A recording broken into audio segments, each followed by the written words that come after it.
Okay, our next speaker is Carrie Patterson. Carrie conducts an experimental practice in spatial and visual art with an emphasis on the fertile nexus between the disciplines of science, art, and engineering.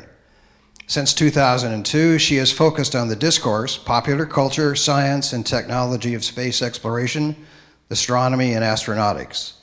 She holds a Master's of Fine Arts degree from the University of California, Irvine, a U.S. utility patent.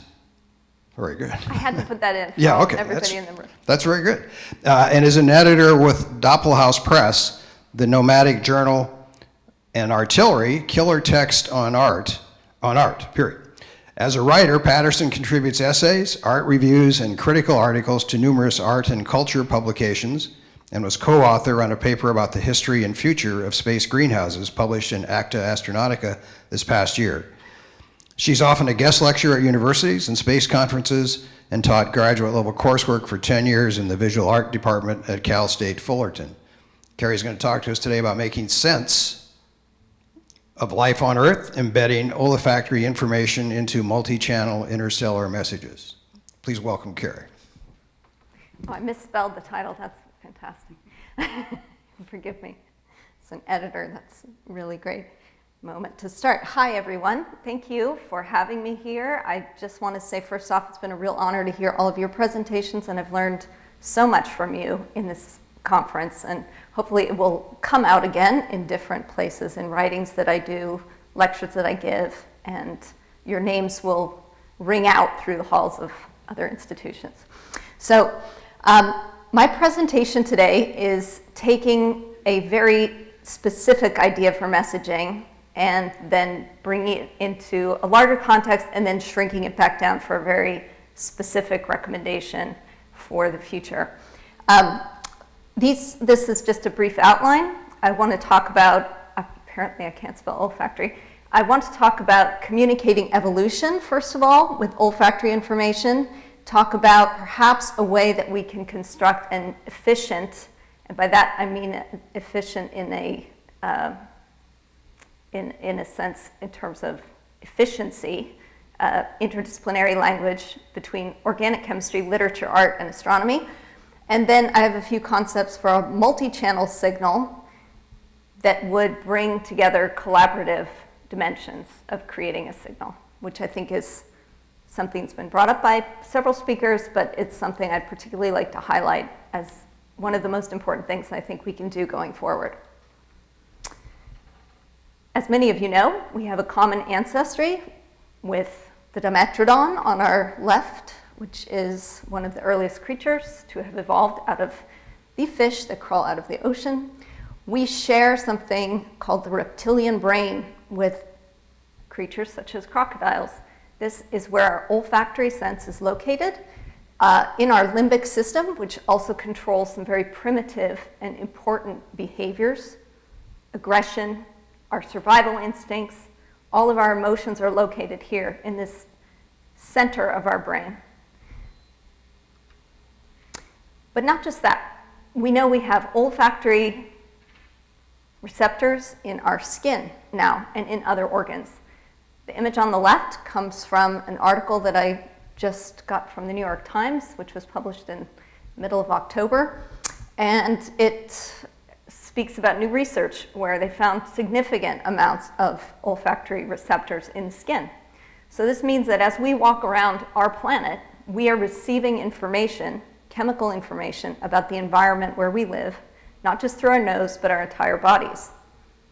My hope in constructing an interstellar message is that we start thinking about ways that we could not just communicate information in a bit stream, ones and zeros, this sort of technical binary sense, but ways that we can start to think about embodiment and sending a message that would be particular to living on Earth and our experience here, which of course translates into some kind of emotional sense, what it is to live on this planet and be subjective creatures of Earth.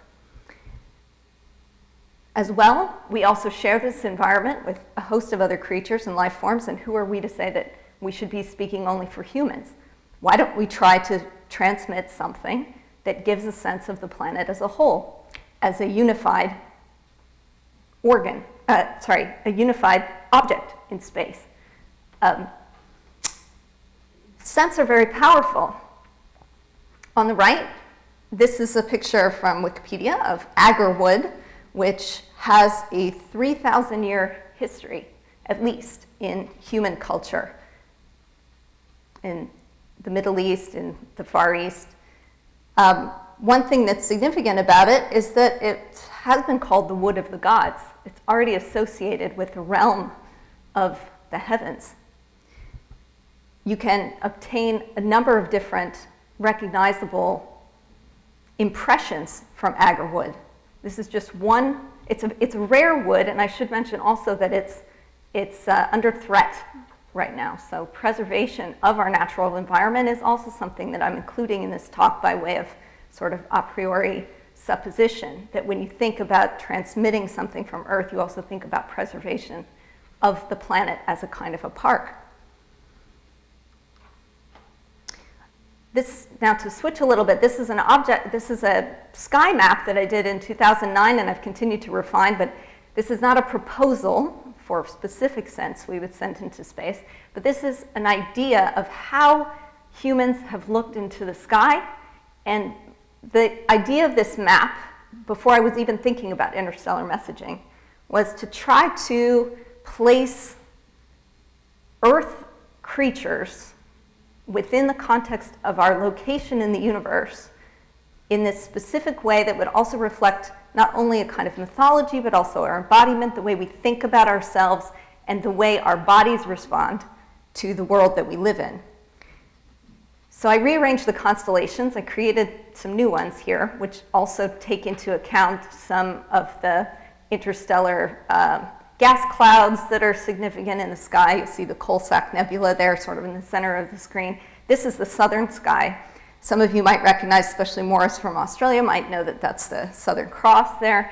And these particular skeletal formula for chemistry, this is like a language we've agreed upon, a sort of pictorial language to figure these elements that are important to us. I'll point out a couple of them that would be along the lines of what I'm thinking you would want to think about transmitting, things that would be important to us, that would have some kind of reference to our embodiment and our experience on Earth. At the Southern Cross is the perfumer's version of the fecal smell. It's called indolol. And yes, that's used, that's part of, if you're interested in perfume, you sniff and then you can't figure it out and you go back and you sniff again. They put that in there where we are tuned to finding this scent and to investigating it and knowing what it is. Also up there, benzene. This is perhaps along the lines of what some people have said, do we transmit the positive and or the negative parts of the human experience? Benzene is one of our larger polluters, right? Car exhaust. This is something that we're negotiating with all the time. It's affecting our bodies. It's affecting our health and our experience here on the planet. In the bottom right, 2-pentylthiophene. This is not commonly found, or it is found in animal meats. So it's that bloody smell that, as humans, might impel a lot of us to be hungry, maybe some of us to be revolted. And in the top left, where the centaur usually is linalool. And I want to bring up linalool because it's a very important component of many, many scents that are important to us. A lot of flowers, geranium, rose, jasmine, this kind of citrusy, floral scent. But it's also something that has recently been discovered to have a direct effect on the autonomic nervous system. So when we use something like jasmine as a delicious perfume that attracts us to each other, and it's also a relaxant. It actually is affecting our bodies in a way that we've evolutionarily grown to find these plants and evolve in context with them. Jasmine being one of the, because it's one of the major constituents in jasmine. It's interesting to note that that's kind of a pan-global scent. It's relevant in China. Jasmine is a basis of thousands of years of cultural history, But we also have, as was pointed out to me by a perfumer artist friend of mine, Gail Knowles, you have the Jasmine Revolution. This is the Arab Spring. Interestingly enough, colloquially known, looking for other planets is called sniffing them. This may not be used frequently, but this was a little term that I ran across and I found that interesting. So we're looking for shifts in the Doppler spectrum, but we're also trying to get a sense of the atmosphere of the other planet.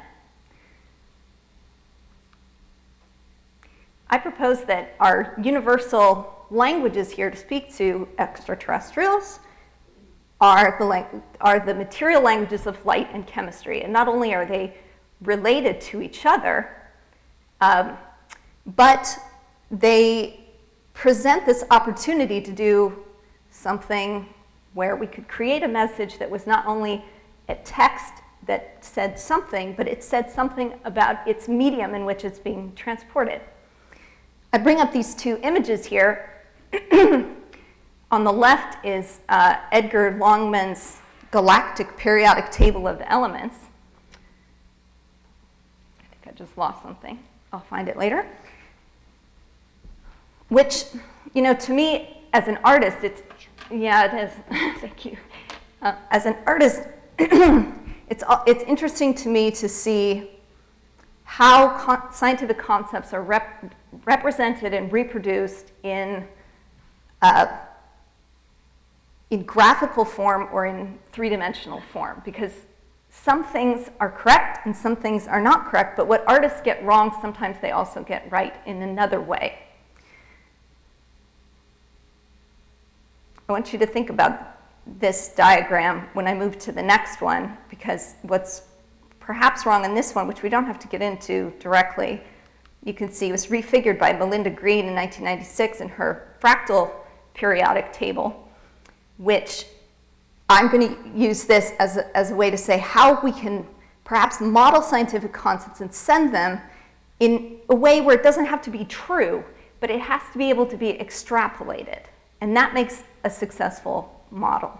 So in this one, at the time that this was done in 1996, we had not seen element number 118, Unanoctium, which I believe was only observed in 2007 and was created, and only for a second or a fraction of a second.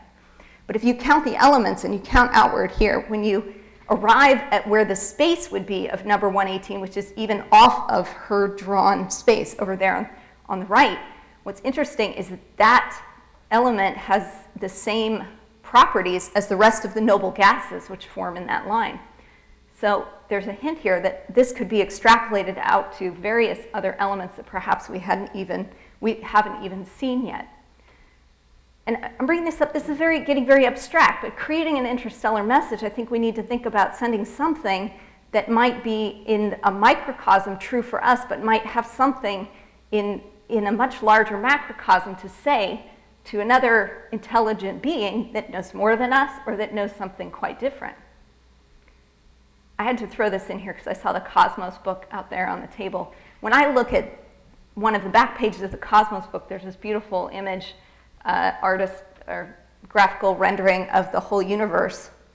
And to go to Hegel, it's somewhat perilous to do this, but if you start thinking about the way that this just looks, we're talking about a similar image to the structure of the brain. Could interstellar messaging be a kind of communication that we're going to start between parts of the universe that make the universe into a thinking being? Are we creating being? Are we here being on this planet and then going to be creating a larger being out of us? Okay, from here I'm going to switch to linguistics a little bit. I'd like a time check because how am I doing here? You've got 13 minutes, you've got another. Oh gosh, okay, we'll get going. So I love this particular text by Roland Barthes, the linguist, called The Lover's Discourse, and I like to use it as a phenomenological model for thinking about how to create the text the cultural text and the actual message that would be an interstellar message. Because what he did was he took a very interesting way to create a theory. He went into an area of extreme discomfort, of being a lover waiting. He said, how do I know I'm a lover? Because I am waiting. In this case, in specific, he was talking about waiting for the phone to ring to get his return phone call.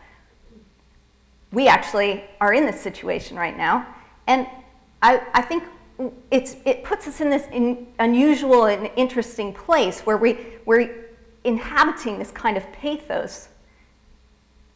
We're tongue-tied, there's too much to say, there's not enough to say. What we want to say is simply not going to present ourselves in the way that we think we're not going to be rejected by the other. We're always imagining the other. We're in a situation where we have no idea who the other is, but we create that other in terms of what we know about ourselves. We're recreating ourselves all the time that we're thinking about the other. But there's a fatal end to this game, the physical encounter. He says, I can do everything with my language, but not with my body. What I hide by my language, my body utters. I can deliberately mold my message, but not my voice. So, can we think about messaging as perhaps a way that we could send something truthful without having to construct anything, but to try to send some sense of our embodiment on this planet, our sense of our bodies, not to be 3D printed on another world, Seth. I'm not going to get literal about it, but to have somehow confirmed and validated our corporeal presence here. And so if we can suspend ourselves for a moment from the praxis of message construction, the technical aspects, which I learned last night at dinner, are perhaps too difficult, or perhaps just not something we want to endeavor this time, too costly, but instead focus on our intention and on the fact that we're trying to communicate and to find a common language. This makes us essentially human. We find ourselves in a kind of meta-exercise, a theoretical space in which we don't actually need to be realistic in order to generate knowledge. We'll go through this really quickly, but most of you are familiar with Zipf's law, a power law that describes languages. And what I am interested in with Zipf's law is it not only describes language, but describes some social systems, the populations of cities, the organization of communication, even in terms of things like trade and economics. Can we use Zipf's law to start creating or thinking about creating a chemical signal that would start by figuring out first what are the discrete chemical units that are small enough that would form the larger percentage of the signal, and then start building into the more discrete, or building into the larger chemical units down to RNA and DNA. I had this idea to use lasers. It looks really neat too, but to not only be transcoding these chemical elements into very precise light beams, but you could do multiple beams at the same time. You could send them in different wavelengths. All of a sudden you have a complex signal. It's not just ones and zeros. It has different layers to it. If you add polarization, you actually have shape. Lessons from literature. We're going to go through that. We're going to skip this, but this was something that I threw in to talk about translation and form, and that when you think about translating varieties of forms, as long as things are stacked into a chain of associations, you don't really lose information, but you start adding plurality, and this is part of my recommendation, is that we want a plurality in our message. If we take perfumery as kind of a lesson here, perfumes are always constructed with a top, middle, or heart note and a base note, arranged kind of like our ancient cosmologies, arranged in a way that we think about hierarchical orders, the way that we think about gravity in our bodies. We need a multi-channel signal. I really believe this very, very strongly.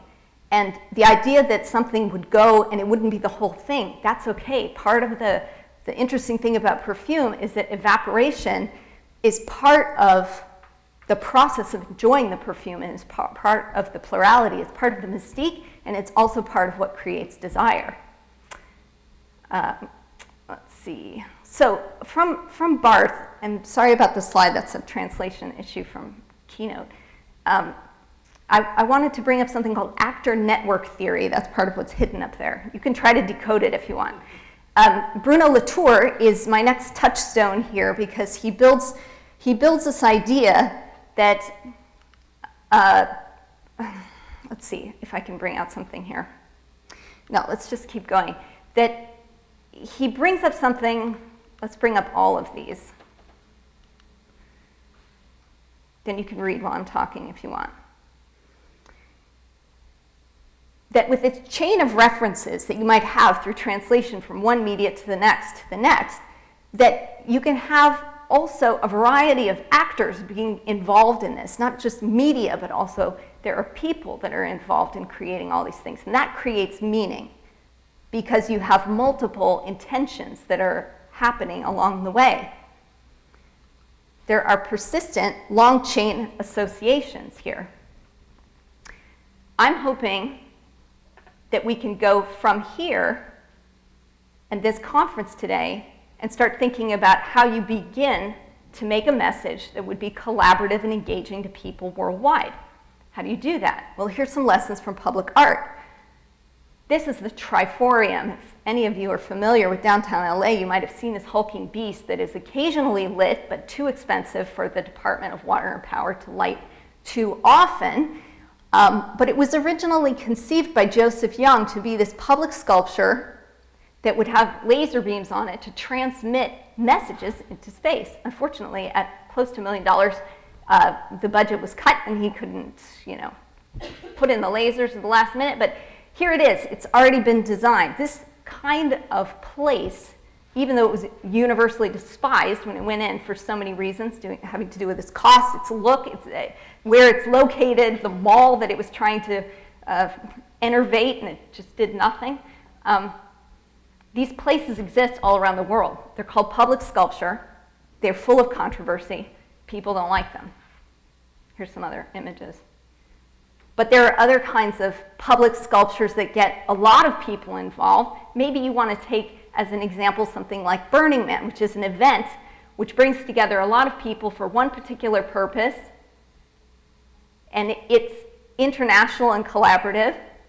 Some people are laughing. I don't go to Burning Man, but I love this image that they actually burnt the man on a spaceship.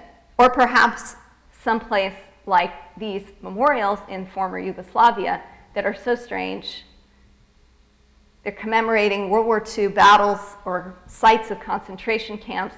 Could these be repurposed as sites from where you could send an interstellar message collaboratively with the group of people that exist there and have their local, cultural, and embodied intelligence be part of sending a message? So these are my recommendations.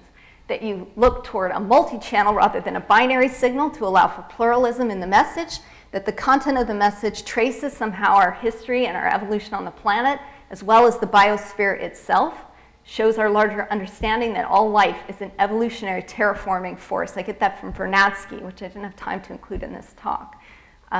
It's an early 20th century pre-visioning of what we consider the Gaia theory. That we demonstrate general knowledge about the physical universe that we share with extraterrestrials, but also specifics about our embodied selves, and that organic chemistry would be the basis of that alphabet. And that we engage the public in this poetic message construction. All right, I'll leave it with that. I'm interested in your questions, and please critique anything I learned from all of you. Thank you. Thank you. Thank you. Actually, if I may, I'll ask the first question. On Yes, your next to your last point, engage the public. Yes. How would you propose that we go about doing that? Well, I think you need to have partnerships with people that are already bringing people together. So, for instance, with the Triforium, I was thinking about, God, there are these downtown art nights, and there are just tons of people roaming around all the time, and all you need is a bunch of lights on and a sign and a little bit of pre-advertising, and you get people stopping by on their bicycles or with with their drinks in their hand, and you don't know what kind of information you're going to get from these people. Burning Man. get a sculpture there. Who knows what kind of people you're going to run into or what kind. There are a lot of engineers, by the way, that go to that. You don't know what kind of information you're going to solicit. Once these things start happening, even small events, but if it creates press, and with the internet and buzz, who knows? I just feel like if you open it up to the idea of not being scientists making recommendations, but that if you put out the right basis for the start of the message construction, people are going to come to you, and surprising things are going to happen.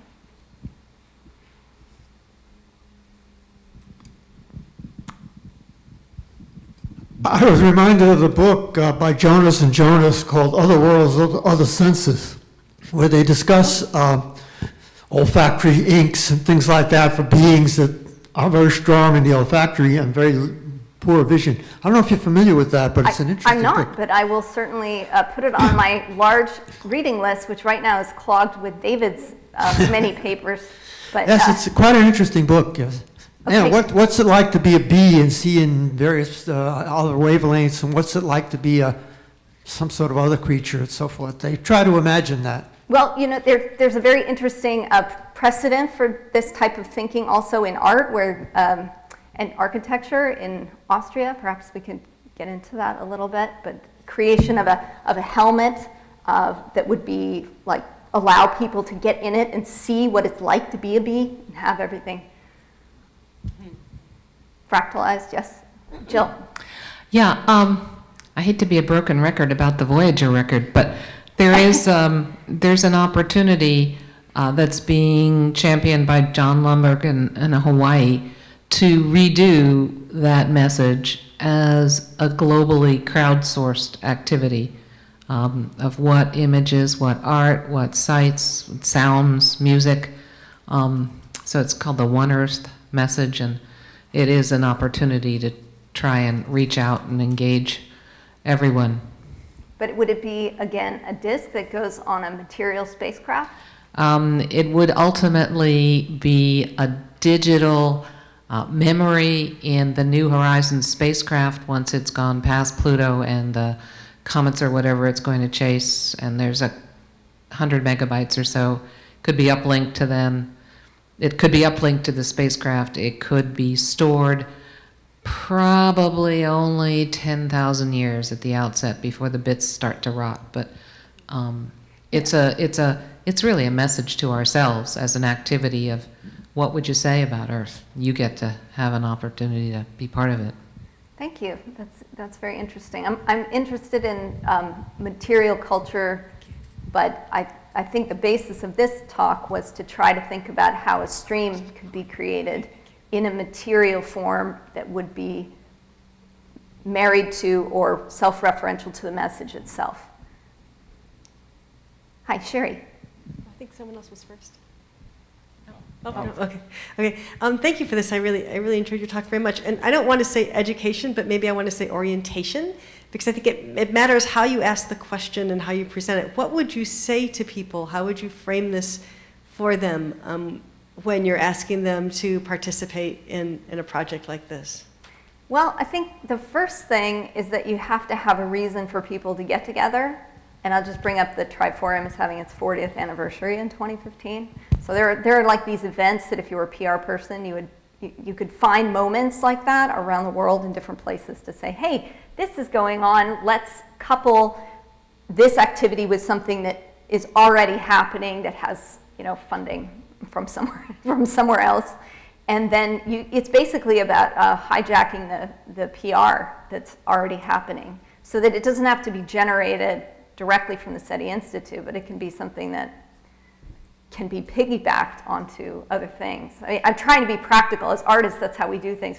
We show up places and do performances where something else is already happening, like the SETI conference. I consider this a performance. This is the artwork that you've been part of today. We just hijack stuff. That's where I would start. I actually found it really interesting, the emphasis on smell. And there was a book that came out several years ago in anthropology called The Taste of Ethnographic Things by a guy named Paul Stoller. And one of the things that he noted is that ethnographers are very visually oriented. And when you read ethnography, you read lots and lots of different ethnographies, you'll read lots of visual descriptions of what's going on. Very little in terms of describing the sound, very little, even less, in terms of describing things like smell and taste. I think one of the things that your talk pointed out is how much that visual orientation emphasizes how we think about the construction of messages, and that we tend to just kind of downplay or ignore our other senses that might really be very important in what we try to actually put together.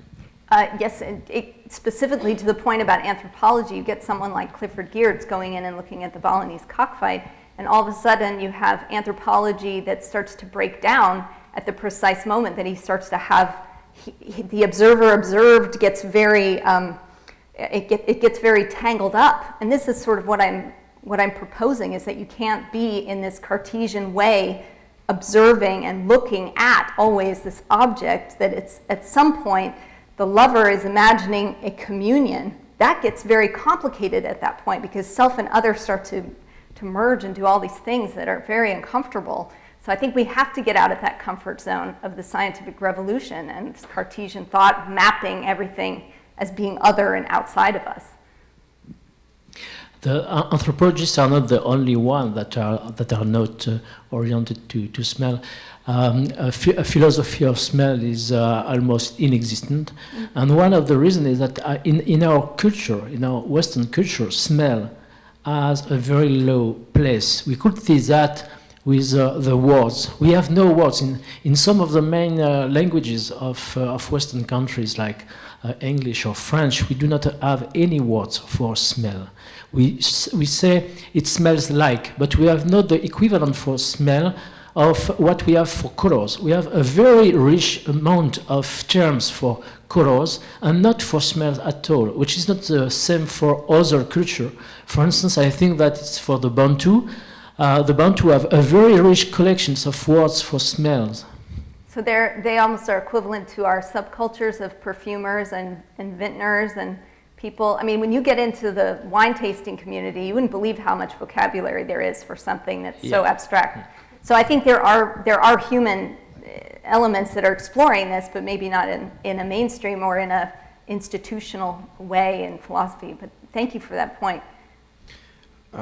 Thanks for the really interesting talk. I think that the proposal for chemical-based communication is particularly interesting as it overcomes one of the problems we have with any other time-based form of communication, which is it's being time-based.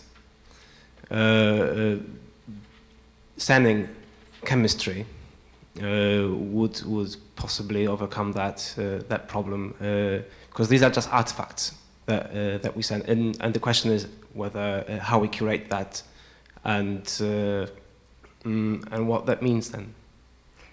Absolutely. We get something I didn't get into, but if I could just hijack your comment for some aspect of my talk that I didn't get to, which is, thinking about what's out there in interstellar space. We have these interesting possibilities to have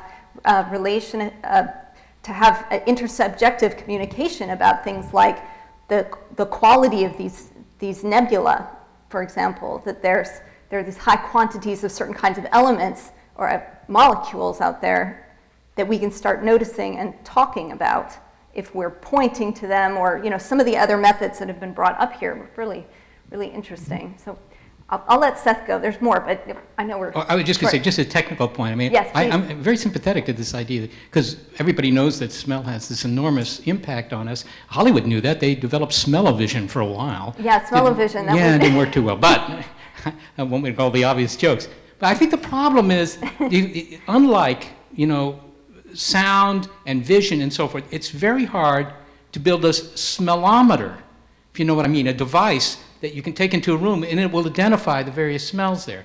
It's very difficult because it relies on some sort of chemical receptor, and then it just pattern matches against known smells, and if you have a novel smell, hey, here's a new perfume, it won't recognize it, that kind of thing.